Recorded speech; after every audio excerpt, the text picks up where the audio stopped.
Memperingati Hari Literasi Sedunia, sejumlah komunitas baca bekerja sama dengan Pemprov DKI Jakarta dan MRT Jakarta menggelar kampanye Ruang Baca Jakarta. Kegiatan ini sekaligus mengajak masyarakat untuk membaca di mana saja dan berdonasi buku.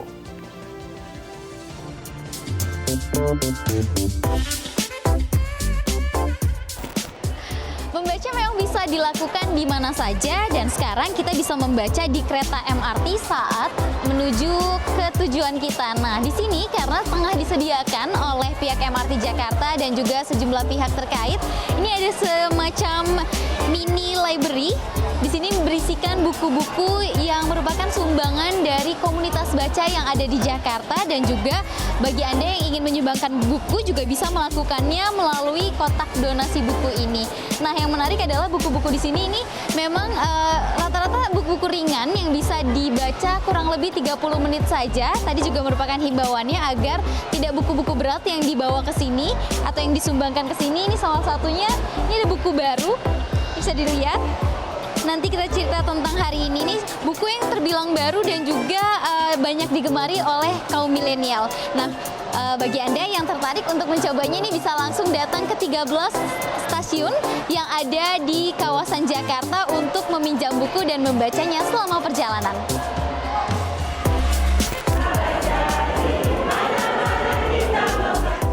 Nah, sebanyak 200 relawan yang tergabung dalam Yayasan Taman Baca Inovator, Indoreadgram dan BookTube Indonesia menggelar kampanye Ruang Baca Jakarta bertema Kreata 2019. Acara ini berisi kegiatan membaca di dalam kereta dari stasiun Bundaran HI hingga Lebak Bulus. Tidak hanya mereka, komunitas yang didominasi kaum milenial. Ikut dalam kegiatan ini Gubernur DKI Jakarta Anies Baswedan dan Dirut MRT William Syahbandar. Di paid area, jadi bukunya ditaruh di paid area setelah orang masyarakat tap in, penumpang tap in, ditaruhnya di situ, masyarakat ngambil dan dikembalikannya setelah turun dari kereta.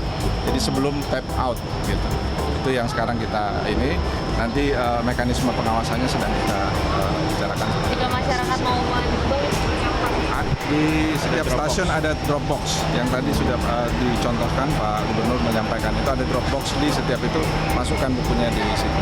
Dan memang Dropbox-nya itu kelihatannya tidak besar karena memang yang kita sarankan itu buku-buku tipis ya, buku-buku kecil, ada buku bergambar gitu yang bisa dimasukkan supaya mudah dibaca dalam perjalanan, satu kali perjalanan 30 menit.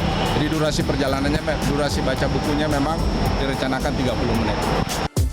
Selain kampanye membaca, mereka pun ikut menyumbangkan buku dengan memasukkannya ke dalam Dropbox atau kotak donasi buku yang ada di sebelah rak berisikan buku bacaan. Siapa saja boleh membaca dan menyumbangkan buku di sini. Dari Jakarta, Livia Ramadanti, Wike Ricesa, Metro TV. Dan sudah terhubung melalui sambungan Skype dengan Muhammad Kamaludin, Corporate Secretary PT MRT Jakarta. Iya, kita langsung sapa Pak Kamal, selamat siang. Halo, selamat siang, TV. Selamat siang, Naila. Iya, Pak Kamal, ini ada perpustakaan di MRT. Ini adalah bagian dari strategi jangka panjang sebelumnya untuk pelayanan para penumpang, atau memang baru saja muncul idenya? Jadi MRT mempunyai strategi jangka panjang untuk increasing mobility dan improving life quality. Kami ingin memperbaiki kualitas hidup warga Jakarta dan kami juga menjadi bagian dari peradaban baru ya di Jakarta. Dan kami melihat ini kan ada peluang Hari Aksara Internasional, kemudian juga penumpang MRT biasanya dalam perjalanan 30 menit ada waktu luang. Bagaimana kalau waktu luang ini dijadikan sebagai budaya baru untuk membaca di Jakarta ini? Oke, Pak, ini ada di berapa gerbong kereta dan buku-buku bacanya ini kebanyakan bertema apa sih, Pak? Untuk kesediaan rak bukunya sendiri adanya di stasiun, jadi bukan di kereta. Rak bukunya tersedia di setiap stasiun MRT Jakarta. Untuk tahap awal tersedia di stasiun Bundaran HI dan stasiun Lebak Bulus. Nanti akan ditambahkan lagi di stasiun Duku Atas dan Blok M. Kemudian sisanya akan di tahap ketiga semua stasiun nanti ada rak bukunya. Dan ini akan menjadi... Pengambilannya seperti apa, Pak Kamal? Mekanisme pengambilan ini cukup sederhana, jadi cukup diambil dari rak buku stasiun awal, kemudian nanti dibaca di perjalanan selama 30 menit, di stasiun tujuan tinggal dikembalikan di rak buku yang ada di stasiun tujuan. Oke, misalnya ada yang hilaf tanpa berprasangka buruk ya, sudah tap out gitu, sudah jalan keluar, naik ke Bundaran HI, tahu-tahu lupa sampai di rumah begitu ya. Itu bagaimana caranya Pak, mekanismenya untuk mengamankan agar stok buku jangan sampai habis karena terlalu banyak penumpang yang lupa begitu? Iya Pak. Iya, jadi setiap buku seperti buku ini ya, bukunya cukup tipis, hanya dibaca bisa dalam waktu 30 menit, sudah selesai. Nanti kan di dalam kereta itu sebetulnya kami ada pengawasan juga ya. Tiap buku ada capnya.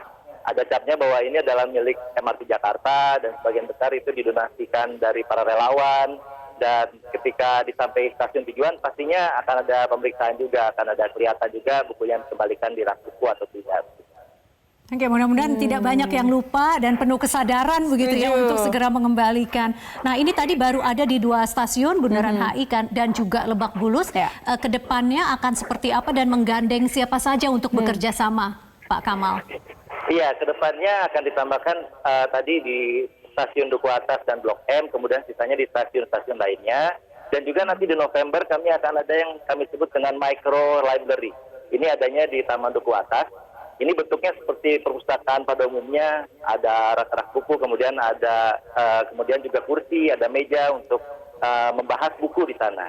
Dan ini kami lakukan kerjasama dengan 3 komunitas utama, yaitu Yayasan Taman Baca Inovasi, kemudian juga Indo Redgram, Booktuber. Mereka semua tergabung dalam gerakan yang disebut dengan kereta. Kereta ini gabungan kata kereta dengan read, jadi digabung menjadi kereta. Baik, menarik sekali ya. Tapi Pak Kamal, memang ada kesempatan juga bagi masyarakat yang ingin berdonasi melalui buku. Caranya seperti apa, Pak? Caranya mudah sekali. Di stasiun yang tadi sudah saya sampaikan, di Bundaran HI dan Lebak Bulus, sudah kami sediakan kotak donasi. Tinggal dimasukkan di situ, kemudian nanti kami akan proses, kami akan sebarkan di stasiun-stasiun yang ada di MRT Jakarta. Kemudian juga sepertiganya akan ke micro library yang akan dibangun di Duku Atas, dan sepertiganya lagi kepada anak-anak sekolah yang membutuhkan. Baik, Pak Muhammad Kamaludin, Corporate Secretary dari MRT Jakarta. Terima kasih sudah bergabung, Pak.